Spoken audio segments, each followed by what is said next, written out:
My question is for you, Mr. Fraser. As a younger individual who is not long away from graduating and entering the workforce, I'd like to know how it is that you justify that the youth population is ultimately, it is us who will be burdened with the mounting debt and the interest payments of this province that have been created by the party that you support. Oh, very good.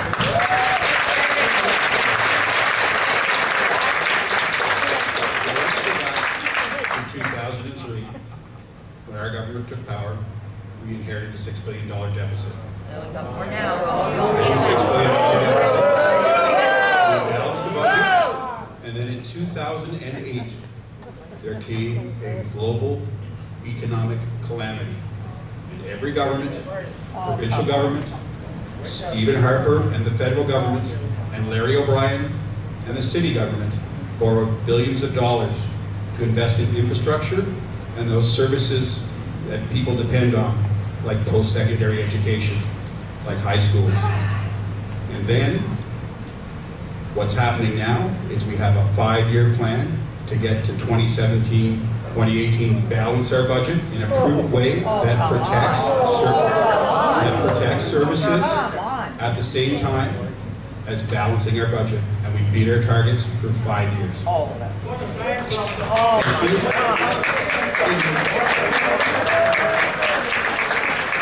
In my random order, John, just because other governments chose to spend money they didn't have and mortgage my kids' future doesn't make it right. The second point, and this goes right to the credibility of the Liberal plan. The Conference Board of Canada and internal Liberal economists have said time and time again, there is no Liberal plan to balance the budget by 2017 or 2018. It's all fallacy, it doesn't exist, the targets are not nearly aggressive enough. They cannot get to a balanced budget on the path that they're on today.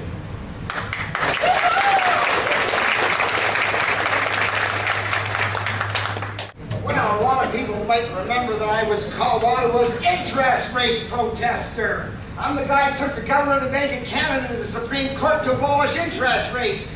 I used to bring a blackjack table to the meetings to explain to the dummy voters how poker chips could finance the game without paying interest to use their chips.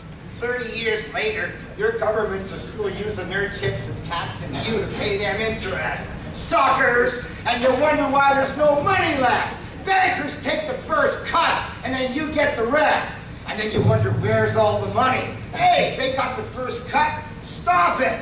Run your own chips. Save the interest. Gee, you heard that 33 years ago. It didn't penetrate. Now at least your lives depend on it.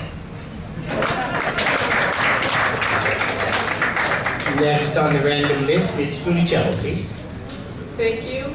I think what we need to do is really take a look at the priorities. Both the Liberal and PC governments have put in place large corporate tax giveaways. We need to close the loopholes for corporations, and we need to make sure that we're investing in the right way. We need to increase our tax base by creating jobs and not simply increasing CEOs' large salaries and bonuses and giveaways while frontline staff are being laid off.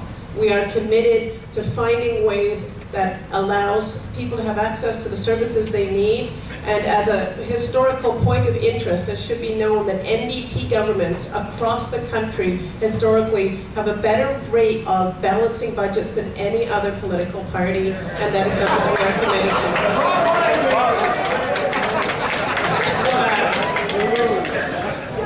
Thank you, Ms. Funicello. Next, Mr. McGruer, please. This question is right up my alley. I'm a financial advisor. If my clients ran their finances the way the governments at various levels in Canada have done so for quite some time, they would be shut down, out of business, bankrupt, whatever term you'd like to apply to it. The fact that governments can continue borrowing and borrowing using your credit rating is the source of the problem. The fact that government is trying to run your life for you is the source of the problem. If I had a couple of hours, I could show you in exhaustive detail how the financial crisis was caused by innumerable government interventions in the economy, starting with central banks, moving on to regulation of financial companies, moving on to banking regulations. It just goes on and on and on. There were individual companies, entrepreneurs who abused what the system put forward to them, but they were given a corrupt system. The financial crisis had to happen. There will be more of them. Just sit around and wait if we continue along this path. Thank you, Mr. McGruer. Mr. Bisson. Decades ago, lodging, food, and the basic needs of life were the major expense of a family. Taxes were minimal. Today, taxes is the major part of a family's expense. So it's not a revenue problem, it's an expense problem. They spend themselves silly with the bloated bureaucracy and the bloated government, and that's where they have to start correcting first, and then they'll be able to balance their budget. We have 1 million people working in this province for the government in one way or another. That's got to stop. Thank you, Mr. Bisson. The last for this question, Mr. Evans. As a disability, I feel the burden. We're getting cut every time we take a look.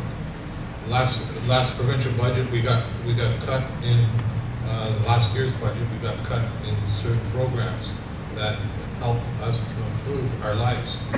And unfortunately, we have to find alternatives to look at, and possibility even investment in social bonds.